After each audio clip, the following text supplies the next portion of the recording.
反情感行销第4章，反情感行销的实战应用，销售话术的颠覆革命。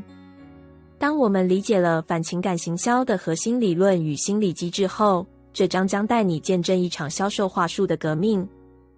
不再用你值得拥有，而是用你根本不敢试来制造行动冲动。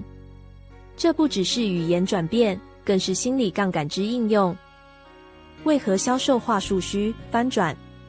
传统注重共鸣、信任与诱导，但消费者疲乏，大多以训练忽略。此时，反情感行销则成为穿心防火墙的利器。举例，不如说你会错过，因为你犹豫太久，唤醒潜在不安全感与社会地位焦虑，引发购买行为。实战话术拆解，反向攻击式文案。